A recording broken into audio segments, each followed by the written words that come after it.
오늘은 6문에서 8문까지 공부하도록 하겠습니다. 제가 질문을 읽으면 여러분 답을 해주시기 바랍니다. 하나님께서 본래 인간을 사악하고 불의하게 지으셨습니까?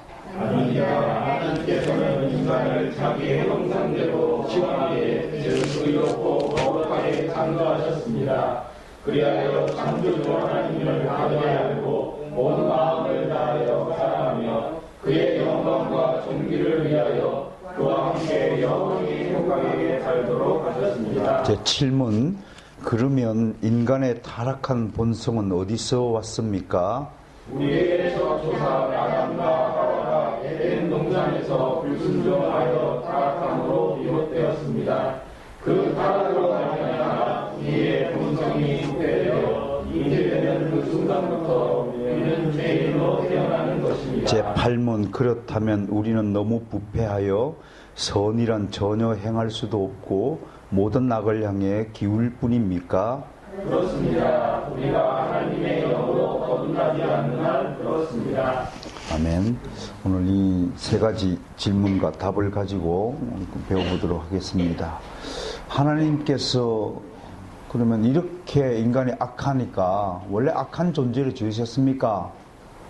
그랬더니 아니요. 하나님은 자기 형상대로 지으셨는데요. 창세기 1장 26절을 근거로 말을 하고 있습니다. 우리 창세기 1장 26절 차에서 한 목소리로 읽어보겠습니다. 창세기 1장 26절 찾았으면 큰 소리로 봉독해 올립니다. 시작.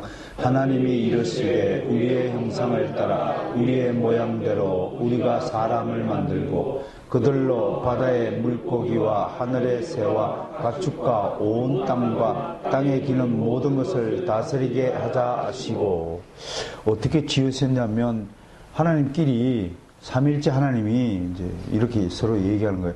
야, 우리 형상을 따라 또 우리 모양대로 만들어 보자. 이렇게 만들었다고 하는 것입니다.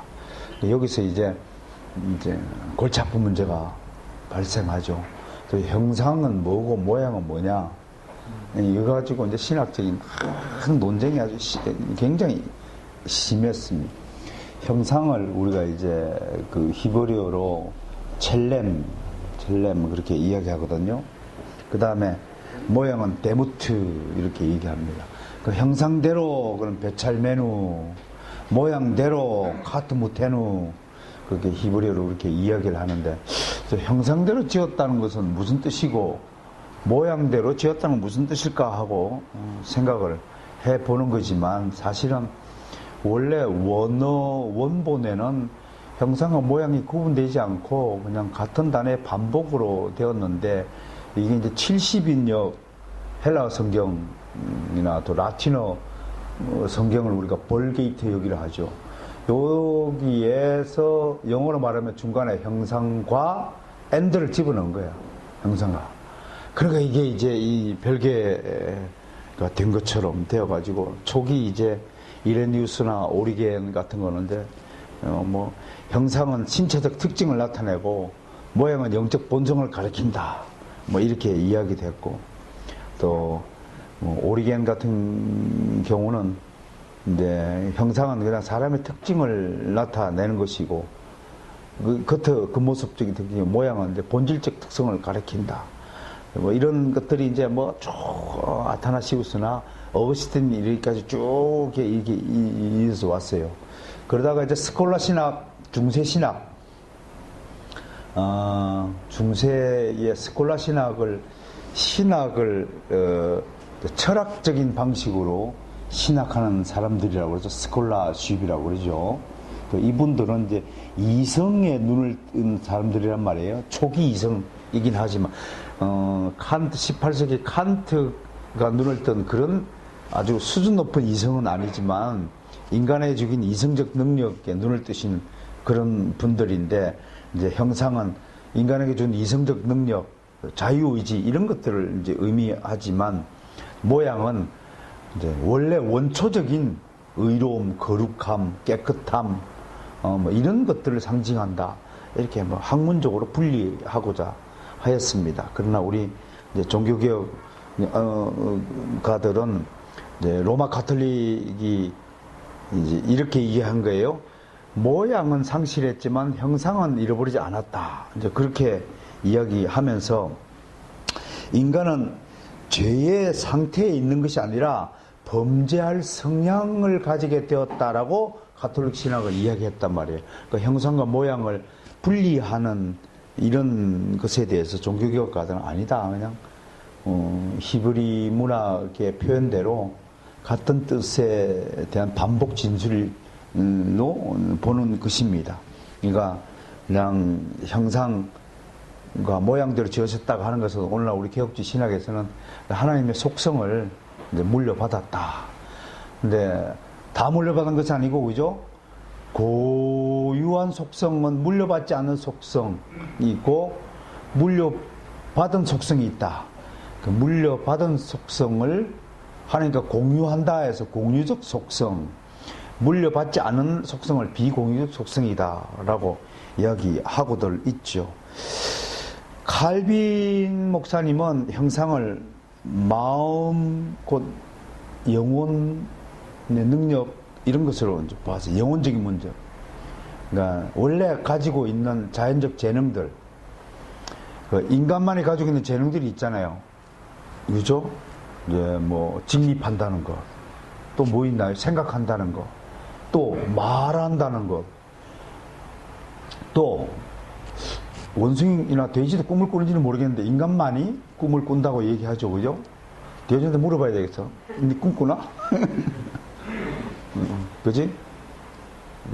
또 인간만이 은사를 가져서 예언하고 또 뭐 이런 신비한 능력을 행사한다는 것, 그런 것들로 보았는데, 아담의 죄와 타락으로 인해서 이 형상이 전부 그러니까 심각한 상처를, 손상을 입었다, 이렇게 말을 하는 것이에요. 그러니까 그러나 오늘날은 이제 전체적인 하나님의 인격적인 차원에서 형상과 모양을 논하고 있다는 것, 이런 것들을 좀 보아서 우리가 거듭남, 새롭게 태어난다는 것은 원래 주어진 인격, 그게 뭐냐면 보통 한 세 가지로 이제 하나님의 지식이 주어졌다. 인간만이 모르는 걸 알고자 해요. 돼지한테 물어봐야 돼요. 돼지님 혹시 이게 모르면 알고 싶어 합니까? 꿀꿀꿀. 지식이라는 그 원래의 하나님의 인격적인 속성이 주어졌기 때문에 우리 모르는 것을 못 참아내는 거예요. 그렇죠? 그 다음에 의로움, 이런 것들이 하나님의 원시적인 속성이고 그렇다는 거예요. 하나의 인격체로서 주어졌다는 거예요. 그 하나님의 인격, 그러면 우리 세 가지 지식적인 부분, 그 다음에 의로움, 인간만이 바르게 살려고 하는 속성이 있다는 거예요. 이게 이제 하나님이 우리 인간을 지으실 때 주신 속성이, 뚜렷한 속성 중에 하나고, 세 번째 속성 중에 하나가 뭐냐면 거룩함이에요. 인간만이 깨끗하게 살려고 해요. 더러운 것을 싫어하는 본능을 가지고 있어요. 돼지님 보고, 돼지님 혹시 당신 똥 싼 곳에 들어눕기를 싫어합니까? 꼴꼴꼴. 전혀 그렇지 않습니다. 돼지는 아무데나 퍼질러 자지 깨끗 청소하고 정리정돈하고 이런 거 없다고요. 인간만이 거룩한 속성을 받았다는, 그러니까 지식과 의로움과 거룩함, 이런 것들이 하나님이 우리에게 주신 아주 본래적인 고유한 그런 속성이자 인격이라는 것. 그러니까 우리가 하나님의 형상과 모양을 이런 방면으로 이해하고자 하는 것들, 우리가 좀 충분히 이해를 해야 되겠습니다. 그래서 타락으로 인해서 우리 인격이 손상되었다고 하는 것입니다. 즉 생각하는 것이 아주 타락했고, 감정의 침체를 겪고, 도덕적인 원래 우리는 도덕과 윤리에서는 그 엄격하고 자기 스스로 완벽했지만 죄로 말미암아 도덕적인 타락이 일어났고 약화됐다는 거예요. 특별히 하나님에 관한 지식적인 부분이 엄청나게 손상되어서 인간은 이제 자신의 이성적 능력으로는 하나님을 알지 못하는 수준으로까지 타락했다라고 우리는 해석을 하는 것입니다. 그럼에도 불구하고 왜 이런 질문을 하고 답을 하느냐면 마치 인간이 사악하고 있는 게 하나님의 책임인 것처럼 하나님이 원래 우리를 인간을 요 따위로 지었기 때문에 우리가 요 따위로 사는 것이다 라고 불평불만하는 사람들이 있으니까 아니다 그렇게 어릴 때부터 가르치는 것입니다. 모든 책임은 하나님께 있는 것이 아니라 죄를 지은 나에게 있다라고 하는 것입니다. 하나님을 바르게 알고 온마음을 다하고 사랑하고 그의 영광과 존귀를 위해 산다면 그와 함께 영원히 행복하게 살도록 만들어 주신 것이 우리 하나님의 은혜라고 하는 것입니다. 질문에서는 타락한 본성이 어디서 왔느냐, 어디서부터 시작됐냐 하고 성경은 죄로부터 모든 원인을 죄로 돌리고 있습니다.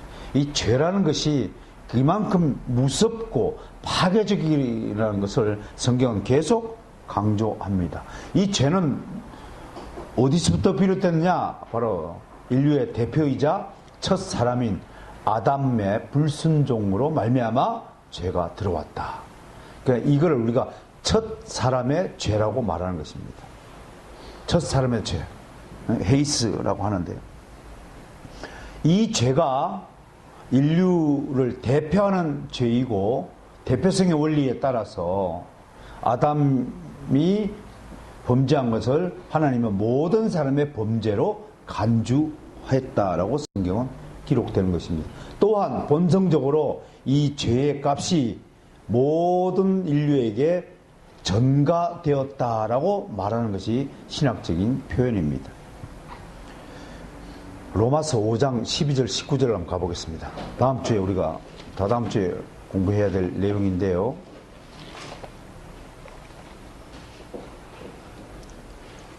자, 로마서 12장 15절 미리 한번 공부해 보도록 하겠습니다. 시작. 그러므로 한 사람으로 말미암아 죄가 세상에 들어오고 죄로 말미암아 사망이 들어왔나니 이와 같이 모든 사람이 죄를 지었으므로 사망이 모든 사람에게 이르렀느니라. 죄가 율법 있기 전에도 세상에 있었으나 율법이 없었을 때는 죄를 죄로 여기지 아니하였느니라. 그러나 아담으로부터 모세까지 아담의 범죄와 같은 죄를 짓지 아니하는 자들까지도 사망이 왕노릇하였나니 아담은 오실 자의 모형이라. 그러나 이 은사는 그 범죄와 같지 아니하니 곧 한 사람의 범죄를 인하여 많은 사람이 죽었은즉 더욱 하나님의 은혜와 또한 한 사람 예수 그리스도의 은혜로 말미암은 선물은 많은 사람에게 넘쳐나니라. 여기서 우리는 하나님이 한 사람의 죄악을 아담의 죄, 첫 번째 죄 이걸 원죄라고 하고 한 사람의 죄악을 그건 모든 사람을 연결시키는 것입니다. 이 논리가 이런 것입니다. 아담이라는 첫 사람 한 사람 안에서 있는 죄가 모든 사람의 죄라면 예수 그리스도라는 한 사람의 은혜 안에서 의 안에서 모든 사람이 의로움을 얻는다는 논리로 연결시키고 있다고 하는 것입니다. 오늘 이 5장 12절부터 15절까지를 놓고 이제 웨스트민스터의 존 모레이 박사 존 모레이 교수가 유명한 죄의 전가라는 신학적 진술을 하게 되는 것입니다. 전가가 뭐냐? 그냥 떠넘기는 거냐? 그런 것이 아니라 첫 번째는 물려받는다는 것입니다. 근데 물려받는데 어떻게 물려받느냐 하는 것을 기억해야 됩니다. 물려받는 것을 책임 있게 물려받는 것입니다. 무슨 뜻인지 알겠습니까? 아버지가 10억의 빚을 나한테 남겨두고 돌아가셨어요. 그러면 의인이라면 아버지가 물려주신 그 빚을 내가 책임감 있게 물려받는 것을 자인해야 된다는 것을 죄의 전가라고 말하는 것입니다. 여러분, 믿음 안에서 이 죄의 전가도 가능하다는 얘기입니다. 믿음이 없는 사람들은 죄의 전가를 마땅치 않게 여기고 불평부당한 논리로 이해합니다. 그럼 믿음 안에 있는 사람은 아담의 죄가 나의 죄로 전가되는 것을 책임성 있게 마땅하게 합당하게 여긴다고 하는 것입니다. 이게 굉장히 중요합니다. 그러니까 이런 것입니다. 우리가 의롭다함을 여김을 받은 것은, 의롭다함을 여김을 받았다라고 하는 것은, 의라는 것은 정당함이라는 뜻을 가지고 있다는 것을 기억해야 합니다. 정당하다, 정당하지 않다. 그 기준을 잘 우리가 해석을 해야 합니다. 우리는 정당하지 못한 것을 의롭다라고 말하지는 않습니다. 정당하는 것은 바르고 또 이치에 합당해야 한다는 그런 뜻도 되는 것입니다. 그러니까 죄의 전가를 이야기할 때 한 사람의 죄로 말미암아 죄가 세상에 들어오고 죄로 말미암아 사망이 들어왔다. 이와 같이 모든 사람이 죄를 지었으므로, 앞에 보세요. 한 사람으로 말미암아 모든 사람을 죄를 지었다라는 이 전가가 불평부당하거나 정당하지 않으면 절대로 이 논리는 성립되지 않는다는 것을 우리는 인식해야 합니다. 이것은 믿음의 차원에서만 이해되고 인정될 수 있는 일이라는 사실을 우리는 굳게 이해해야 됩니다. 자, 8문. 그렇다면 우리는 너무 부패하여서 선이란 전혀 행할 수도 없고 모든 악을 향해 기울 뿐입니까? 그렇습니다. 우리가 하나님의 영으로 거듭나지 않는 한 그렇습니다. 하고 요한복음 3장 3절 5절 누구든지 물과 성령으로 거듭나지 않으면 하늘나라에 갈 수 없다라고 이야기하는 것과 같습니다. 결국은 우리가 요즘 독서 토론을 하고 있는 거듭남의 문제로 오늘 직결하고 있습니다. 거듭나지 않은 상태에서 선을 행할 수 없다라고 성경은 분명히 말합니다. 오전 시간을 통해서도 저는 분명히 그럼에도 세상 사람들 가운데서 이런 문제를 제기하는 사람이 있다라고 설명한 바가 있습니다. 아니요, 우리 가운데도 예수 그리스도를 믿고 거듭나지 않는 사람들도 다른 사람을 위해서 목숨을 희생하는데요. 그렇게 말하는 사람들이 있습니다. 그들이 이야기가 결코 틀린 것은 아닐 것입니다. 그러나 100% 다 맞는 얘기가 아니라는 것도 우리는 알아야 될 것입니다. 죽을 수 있습니다. 의로운 사람은, 자기가 의롭다고 생각하는 사람은 의로운 일을 위해서 자기를 희생할 수 있는 것이 있습니다. 그 자체가 하나님의 의로움이 형상대로 모양대로 지음을 받은 인간에게 물려주었다는 결정적인 반증이 될 것입니다. 하나님이 인간에게 그런 속성들을 물려주지 않았다면 돼지는 동료 돼지를 위해서 희생하지 않습니다. 왜? 하나님이 그러한 속성을 그러한 형상대로 지지 않았기 때문인 것입니다. 그러나 오전에도 제가 밝혔듯이 연쇄살인범을 위해서 자기 목숨을 희생하는 자연인 세상 사람들은 없습니다. 왜? 그 사람에 대해서 이미 세상의 의인들을, 자칭 의인들은 저것은 의롭지 못한 일이라고 미리 단정하기 때문인 것입니다. 모든 인간은, 타락한 인간은 자기가 보기에 정당하고 의롭다고 합당하게 여기는 일에 기꺼이 투자하고 기꺼이 행동합니다. 그러나 우리 주님은 그런 차원에서 자신의 목숨을 희생한 것이 아닙니다. 우리 주님이 목숨을 내어준 결정적인 이유는 뭐냐면 하나님의 자녀들의 목숨을, 생명을 주어서 영원토록 살게 하기 위함인 것이었습니다. 그러려면 아담 안에서 모든 인류가 죄의 상태에 빠져 있는 상태를 그냥 방치할 수 없었기 때문에 그 가운데에 히틀러가 있던 그 가운데에 우리가 보기에는 엄청난 악인들이 함께 살고 있던 개의치 않으시고 주님은 이 원죄를 없애기 위해서 몸소 희생했다고 하는 것입니다.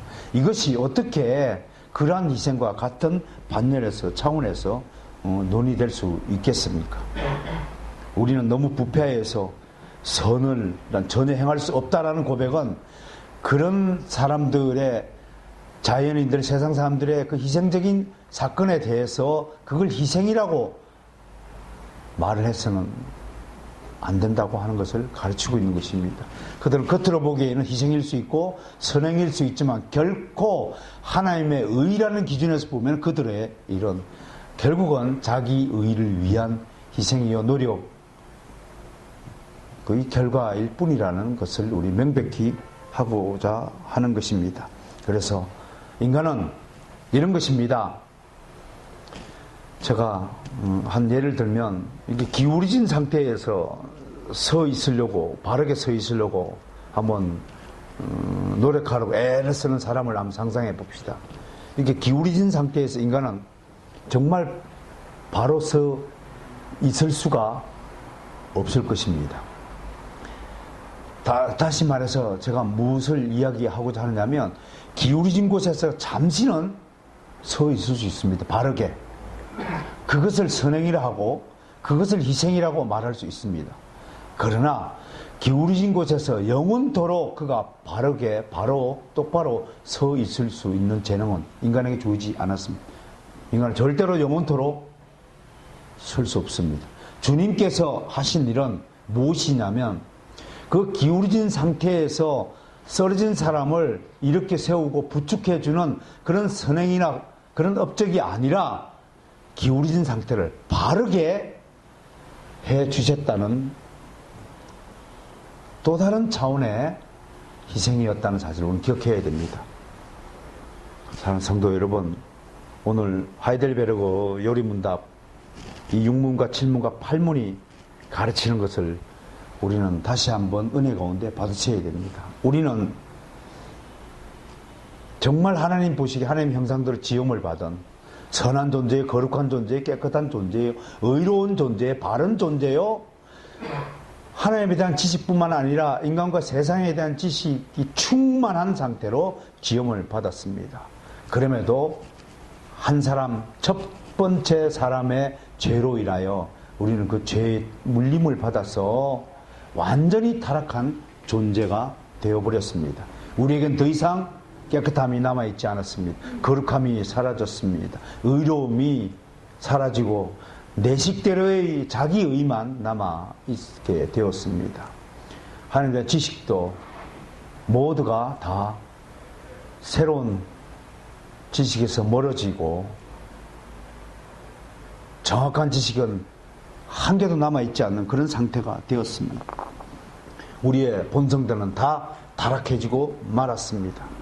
우리는 스스로 이런 잘못된 것을 우리 자신에게 책임을 돌리지 않고 하나님에게로 책임을 돌리며 하나님이 왜 우리를 사랑해 주지 않아서 세상을 이 모양 이 꼴로 만드시고 또 왜 악인들이 설치도록 이렇게 방치하시는가 하는 등등 불평을 수없이 늘어뜨려 놓았습니다. 그 불평은 모세와 함께 애굽을 탈출했던 이스라엘 백성에게서도 우리 여실히 보아왔습니다. 생명을 노예로부터 해방시켜주고 그들에게 자유를 주었건만 그들은 마실 물이 떨어지고 먹을 음식이 양식이 떨어지자 바로 불평불만을 하고 하나님 향해서 삿대질하기 시작하였습니다. 하나님이 70년 포로 생활을 은혜 가운데 끝내게 하시고 그 고통을 들으시고 다시 지도자들을 손에 이끌려서 다시 고국으로 돌아오게 하셨지만 말라기 때에 하나님의 백성들은 또 달라진 게 뭐가 있냐? 당신이 우리한테 해준 게 뭐가 있느냐? 하고 불평불만하기 시작하였습니다. 우리 또한 마찬가지입니다.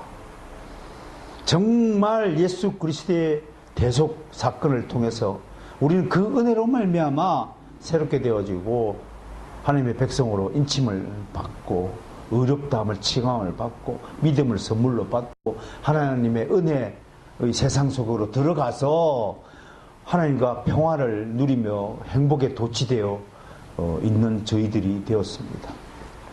그럼에도 우리는 조금만 나에게 불리한 환경이 조성이 되고 여건이 조성이 되고 저 상대방이 나에 대해서 조금이라도 기분 나쁜 대적을 하고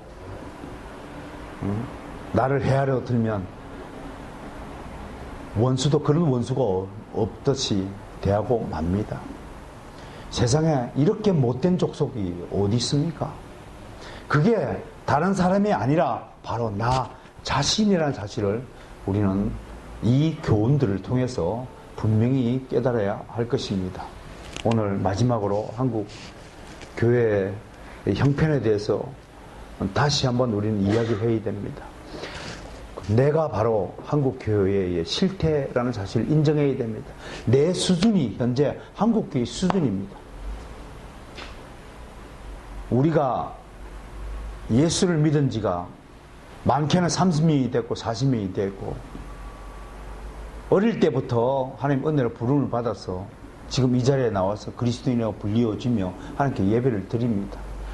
지난주에도 말씀을 들었고 지지난주에도 말씀을 들었고 작년에도 말씀을 들었고 재작년에도 말씀을 들었고 어릴 때도 말씀을 들었고 지금도 말씀을 듣고 있지만 나는 조금도 내 성격, 성질머리, 말투, 내 생각, 행동, 내가 하는 일 처리하는 방식 하나도 변하지 않았습니다. 얼마나 이것이 지독하고 무서운 질병에 걸려있는 정말 무서운 환자인지를 깨닫지 못합니까? 내가 얼마나 무서운 중환자인지를 깨닫지 못합니까? 여러분 스스로 가슴에 손을 얹어야 됩니다. 이 타락한 본성이 부패했음을 여러분 스스로가 지금 입증하고 있다는 사실을 명백히 해야 합니다. 내가 얼마나 무서운 중병 환자인지, 영적으로 무서운 질병에 걸린 사람인지, 얼마나 회복하기 어려운 존재인지, 어제도 화내고 오늘도 화내고 어제도 이렇게 말하고 내일도 또 똑같은 방식으로 그렇게 말해서 상대방의 눈에 눈물 나게 하는 행동을 반복할 것입니다. 오늘도 약속을 어기고 내일도 약속을 어기고 오늘도 빈말하고 내일도 빈말할 것입니까? 사랑하는 성도 여러분, 거듭남이 무엇입니까? 큰 인격의 변화뿐만 아니라 새롭게 된 존재라는 사실입니다. 거듭났다는 것은 내가 새롭게 되었다는 것입니다. 거꾸로 내가 새롭게 되지 않았다면 나는 아직 거듭나지 못했다는 것을 증명하고 사는 것입니다. 아무리 30년, 40년 예수 믿는다고 떠들어도 내 생각과 말과 행동과 가치관이 예수님에 딱 붙어서 예수님화 되지 못했다면 그건 아직 거듭나지 못한 사람일 것입니다. 한국 교회에 수많은 목사들이 거듭나지 못한 사람들이 있습니다. 거듭나지 못한 수많은 주의 종들이 있습니다. 수많은 사모들이 있습니다. 수많은 강도자, 전도자들이 있습니다. 수많은 장로들이, 거듭나지 못한 장로들이 수없이 많이 존재합니다. 여러분 거듭났습니까? 그 질문을 오늘 마지막으로 던집니다. 우리가 하나님의 영으로 거듭나지 않는 한 우리는 부패한 가운데 머물러 있다는 이 가르침을 유념 있게 여겨야 됩니다. 다른 사람 보고 놀라지 마시고 나 자신 보고 놀라면서 그 놀라운 소리가 중국에까지 다 들릴 수 있도록 이번 한 주간 은혜 가운데 잘 지내시기를 축원합니다.